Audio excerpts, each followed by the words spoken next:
Di sebuah desa yang asri, tepatnya di lereng bukit yang dikelilingi sawah hijau, hiduplah sepasang suami istri yang bernama Pak Kata dan Bu Kata.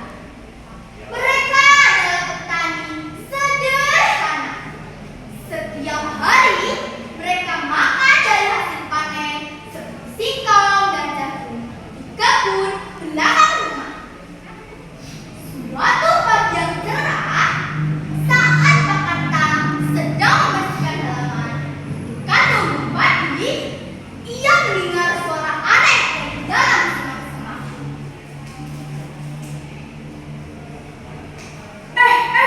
Suara apa itu?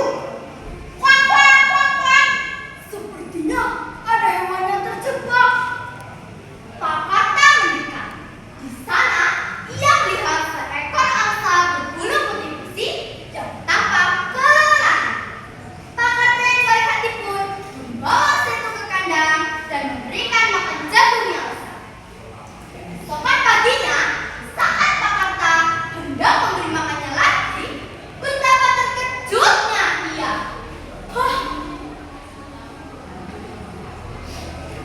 Bu Kata, cepat kemari, Bu. Cepat. Ada apa sih, Pak? Bagaimana sudah teriak-teriak? Pemilik tikus sudah ada kembali lagi. Bukan, Bu. Angsa yang kemarin Bapak tolong, dia bertelur. Tapi telurnya telur kuning berkinau.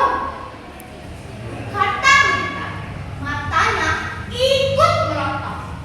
Mata jerami tergeletak seperti telur yang sangat berat dan berkilau di bawah sinar matahari pagi. Ya, itu adalah telur emas murni. Sejak hari itu, kehidupan Pak Kata dan Bu Kata berubah drastis. Sang angsa ajaib memberikan satu telur emas setiap hari. Tidak lebih, tidak kurang. Satu hari, satu telur emas. Wah, Pak, dari kemarin sering menjual ke pasar kota. Kita sekarang punya banyak uang. Kita bisa beli restoran, baju baru, dan bahkan kita bisa untuk minyak sawah. Syukurlah, Bu. Angsa ini benar-benar membawa rezeki untuk kita.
pusing dan ketakutan. Ia terus mengepakkan sayapnya dengan panik. Tiba-tiba